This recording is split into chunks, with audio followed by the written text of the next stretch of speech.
BJP MP Raghunandan Rao జర నోరు ఒళ్ళు అదుపులో పెట్టుకొని మాట్లాడు.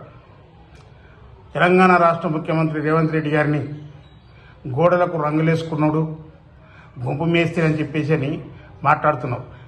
నిజానికి పాలమూరు బిడ్డ ఈ తెలంగాణ రాష్ట్రంలో గుంపు మేస్త్రి.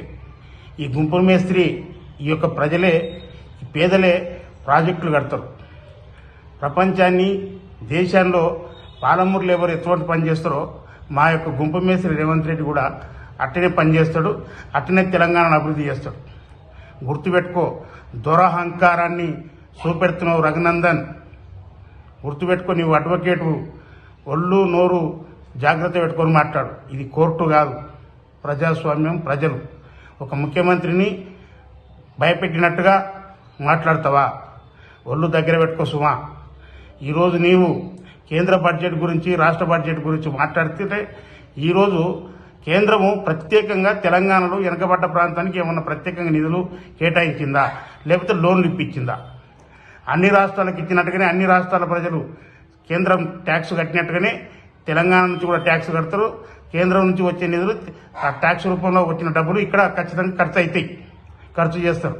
కానీ మీరు ప్రత్యేకంగా ఆంధ్రకు 15,000 కోట్ల రూపాయలు మేము బాకీ ఇప్పిస్తున్నామని చెప్పినట్టుగా తెలంగాణకి ఏమైనా ప్రత్యేకంగా మీరు ఇప్పిస్తున్నారా? ఈరోజు నోరు ఉంది కదా అని, అడ్వకేట్ కదా అని చెప్పేసి ఇష్టం వచ్చినట్టు మాట్లాడితే బాగుండదు సుమా.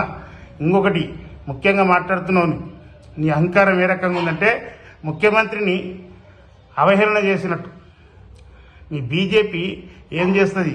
రవ్వంత రెడ్డి, రేవంత్ రెడ్డి అన్నట్టయినా రవ్వంత రెడ్డి, అది నిప్పు రవ్వ. ఆ నిప్పు రవ్వ తెలంగాణలో దారుణంగా అంటుకొని బీఆర్ఎస్ పార్టీని కాల్చిపడేసింది. రేపు భారతదేశంలో కూడా బీజేపీని తగలబెట్టింది. ఈరోజు 400 అన్న మిమ్మల్ని దాదాపు 240 చిల్లర ఎంపీ స్థానాలకు పడగొట్టింది కూడా ఈ యొక్క నీవన్న ఈ రవ్వంత రెడ్డి, ఈ రవ్వనే, ఈ నిప్పు రవ్వనే భారతదేశంలో మిమ్మల్ని తగలబెట్టింది. రేపు రాబోయే పార్లమెంట్లో మళ్ళీ మీరు అడ్రస్ కూడా కనపడరు. ఇదే రవ్వంత రెడ్డి ఖచ్చితంగా నిప్పు రవ్వలా చిల్లరేగుతాడు, మీ పార్టీని తగలబెడతాడు. గుర్తుపెట్టుకోండి.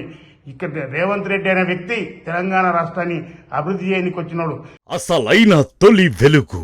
ఫాలో వాట్సాప్ @తొలి వెలుగు అఫీషియల్.